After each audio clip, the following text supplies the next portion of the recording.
जय श्री राम बोलने से कुछ बदल नहीं जाता मेरे लिए। जो मजहब के धर्म अधिकारी है उनकी बात सुनेंगे, जो किताबों के हवाले से दूर है, किताब के पैगाम से दूर है, तो हो सकता है आपको गलत राय मिलेंगी। मुझे एक्स्ट्रा ताकत मिलती है, वैसा ही अल्लाह अकबर बोलने से मुझे ताकत मिलती है। किसी को भी जो जिसे हम फॉलो करते हैं उसे याद करें तो हमें ताकत मिलती है। कि कुरान में लिखा है सूरह इखलास में सूरा नंबर 112 आयत नंबर 1 में, कुल हुवल्लाहु अहद, कहो कि अल्लाह एक है। अल्लाह और भगवान एक है? हाँ एक है। एक ही है, दो तो नहीं है। अगर कहेंगे कि अल्लाह और भगवान यकसा है तो सवाल दूसरा रुख ले लेता है। इसका जवाब अगर आप पूछना चाहते हैं कि अल्लाह और भगवान एक है तो बेशक एक है। अगर आप पूछना चाहते हैं जो अल्लाह और भगवान, जो हिंदू लोग जो भगवान में मानते हैं और मुसलमान जो अल्लाह में मानते वो एक है, तो मेरा जवाब इसमें ये कि अगर आप सही तरीके से हिंदू धर्म की किताबों का मुताला करेंगे और सही तरीके से इस्लाम धर्म की किताब का मुताला करेंगे तो दोनों यकसा है, वही है। लेकिन अगर जो मजहब के धर्म अधिकारी है उनकी बात सुनेंगे, जो किताबों के हवाले से दूर है, किताब के पैगाम से दूर है, तो हो सकता है आपको गलत राय मिलेंगी। जैसे मैंने फरमाया था मेरे तकरीर में कि कुरान में लिखा है सूरह इखलास में सूरा नंबर 112 आयत नंबर 1 में, कुल हुवल्लाहु अहद, कहो कि अल्लाह एक है। उसी तरीके से आप जब हिंदू मजहब की किताब का मुताला करते हैं, आप पढ़ते हैं, उसमें लिखा है छंदोग्य उपनिषद में अध्याय number 6 section number 2 shloka number 1 में लिखा है एकम अद्वितीयम, भगवान एक है, ईश्वर एक है, दूसरा नहीं है। लिखा है श्वेताश्वेतर उपनिषद में चैप्टर नंबर 6 श्लोका नंबर 9 में, नाचस्य कसिज जनिता न चदीपा, उस भगवान के कोई वालिदैन नहीं है, कोई रब नहीं है। भगवान का कोई माँ नहीं है, कोई वालिद नहीं, कोई सुपीरियर नहीं है। लिखा है श्वेताश्वेतर उपनिषद में चैप्टर नंबर 4 श्लोका नंबर 19 में, नात्यस्य प्रतिमा अस्ति, उस ईश्वर की कोई प्रतिमा नहीं।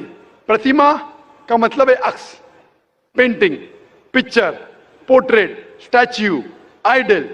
उस भगवान की कोई प्रतिमा नहीं, कोई पिक्चर नहीं, कोई पेंटिंग नहीं, कोई अक्स नहीं, कोई फोटोग्राफ नहीं, कोई आइडल नहीं, कोई स्टैच्यू नहीं।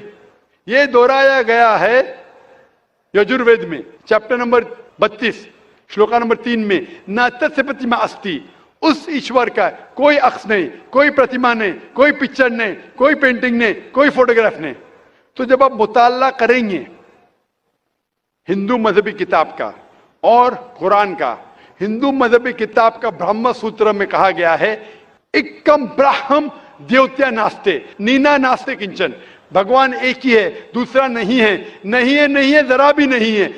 There is only one God, not a second one, not at all, not at all, not in the least bit. तो जब हम इस्लाम और हिंदू मजहबी किताब का मुताला करेंगे हमें पता चलता है कि ईश्वर, अल्लाह, भगवान, खालिक, मालिक एक ही है।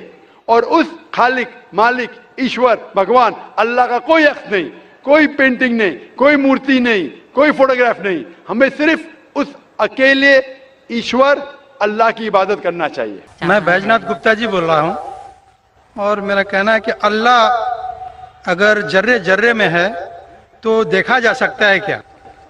भाई साहब ने कहा कि अगर अल्लाह हर जगह हर जर्रे जर्रे में मौजूद है तो क्या देखा जा सकता है? ये हिंदू फिलॉसफी है कि अल्लाह हर जर्रे जर्रे में मौजूद है। कुरान के मुताबिक अल्लाह की ताकत, अल्लाह का इल्म सब जगह मौजूद है। अल्लाह लेकिन अर्श पे बैठे हैं। तो ये कहना अल्लाह सब जगह मौजूद है, ये इस्लाम की तालीम में नहीं है, ये हिंदू की तालीम में है। क्या आप अल्लाह को देख सकते? नहीं। इंसान इस दुनिया में, इस जिंदगी में अल्लाह को देख ही नहीं सकते। और उसकी मिसाल पेश है कुरान मजीद में, जब मूसा अलैहि सलाम अल्लाह सुब्हानहू व तआला फरमाते क्या मैं आपको देख सकता हूं, तो अल्लाह ताला कहते उनसे कि उस पहाड़ को देखो, मैं मेरी झलक उस पहाड़ को दिखाऊंगा और अब देखो क्या होता है। तो उस पहाड़ को जब अल्लाह ताला सिर्फ झलक दिखाते हैं तो मूसा अलैहि सलाम उस पहाड़ को देख के बेहोश हो जाते।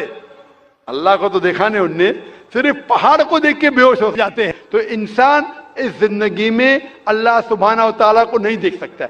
इंशाअल्लाह अगले जिंदगी में इंशाअल्लाह جب ہم جنت میں جائیں گے وہاں انشاءاللہ ہم اللہ کا وجہ دیکھیں گے. یہ کئی حدیث میں اس کا ذکر ہے کہ ہم اللہ کا چہرہ دیکھیں گے. اسی لیے ہم کوشش کرتے ہیں کہ اللہ کے احکامات پہ عمل کریں, اس دنیا کے امتحان میں سفلتا پائے, انشاءاللہ جنت میں جائیں گے اور وہاں اللہ کا وجہ دیکھیں گے, اللہ کا چہرہ دیکھیں گے. ہوپ دان سے کوشچن. جی مائک نمبر 4 میں جو خاتون ہے سوال کر سکتی ہیں. میرا نام رامیشوری شاہو ہے. میرے لڑکے نے اسلام دھرم اپنایا ہے. ہم ہندو دھرم کو مانتے ہیں, تو بچے لوگ کون سا دھرم مانیں گے؟ بہن کا سوال ہے کہ وہ ہندو دھرم میں مانتی ہے, تو بچے لوگ کون سے دھرم میں مانیں گے؟ آپ نے آپ لڑکے نے اسلام دھرم سے شادی کر لی ہے. آپ کے بیٹے نے اسلام دھرم اپنا لیا ہے. اپنا لیا ہے, تو آپ کا سوال کیا ہے ابھی؟ تو بچے لوگ کون سا دھرم مانیں گے؟ آپ نے کہا کہ آپ کے بیٹے نے اسلام دھرم قبول کر چکا ہے, تو کون سے بچے؟ اس کے بچے یا آپ کے بچے؟ میرے بچے, اس کے بچے. آپ نے کہا کہ آپ کے بیٹے نے اسلام دھرم قبول کر چکا ہے, تو وہ مسلم ہو گیا ہے. شادی کر لی ہے, اسلام دھرم قبول کر چکا ہے, اس کے بچے کیا دھرم مانیں گے؟ سب سے پہلے میں یہ آپ سے کہنا چاہتا ہوں کہ اللہ کے رسول فرماتے ہیں کہ ہر بچہ جب پیدا ہوتا ہے وہ دین الفطر میں پیدا ہوتا ہے. ہر بچہ, چاہے وہ ہندو کے گھر میں پیدا ہو یا عیسائی کے گھر میں یا یہودی کے گھر میں, جب بچہ پیدا ہوتا ہے وہ دین الفطر میں پیدا ہوتا ہے, مطلب وہ مسلم جیسا پیدا ہوتا ہے. مسلم کے معنی جیسے میں نے کہا ہے, مسلم کے معنی اپنی زندگی اللہ کے احکام کے مطابق بسر کرنا. تو جب بچہ پیدا ہوتا ہے اس کی ساری خواہش اللہ کے مطابق ہے. تو ہر بچہ جب پیدا ہوتا ہے, چاہے مسلمان کے گھر میں پیدا ہو, چاہے ہندو کے گھر میں پیدا ہو, چاہے عیسائی کے گھر میں پیدا ہو, چاہے یہود کے گھر میں پیدا ہو, وہ پیدا ہوتا ہے مسلم جیسا, وہ مسلم ہوتا ہے. اس کے بعد اللہ کے رسول فرماتے کہ اپنے والدین کے ذریعے, اپنے ٹیچر کے ذریعے, اپنے دوستوں کے ذریعے ہو سکتا ہے وہ شرک کرنے لگے, وہ آگ کی عبادت کرنے لگے, اس وقت وہ غیر مسلم ہوتا ہے. اسی لیے اگر کوئی غیر مسلم بنتا ہے, convert is a wrong word. Convert کہنا غلط لفظ ہے. کنورٹ مطلب ایک طریقے سے دوسرے طریقے جانا. صحیح لفظ ہے ریورٹ. ریورٹ مطلب وہ اصل میں مسلمان تھا, پھر غیر مسلم بنا, پھر سے مسلمان بنا. اسلامی تعلیمات کے مطابق ہر انسان جب پیدا ہوتا ہے مسلم پیدا ہوتا ہے. آپ نے کہا کہ آپ کے بیٹے نے اسلام قبول کر چکا ہے, شادی کر چکا ہے, بچہ کیا ہے؟ بچہ مسلم ہوگا. وہ الگ بات ہے اگر اس بچے پہ کوئی دباؤ ہے یا کوئی غلط ہدایت دی جائیں گی, ہو سکتا ہے وہ بت پرستی کرنے لگے, ہو سکتا ہے وہ آگ کی عبادت کرنے لگے, پھر وہ مسلم سے غیر مسلم ہوگا. ہر بچہ جو پیدا ہوتا ہے وہ مسلم پیدا ہوتا ہے, اللہ کے احکامات کے اوپر عمل کرتا ہے. اس کے بعد بڑے ہونے کے بعد دوسرے کے انفلوئنس کی وجہ سے شاید وہ غلط راستے پہ جا سکتا ہے, لیکن ہر بچہ پیدا ہوتا ہے مسلم جیسا. ہوپ دان سے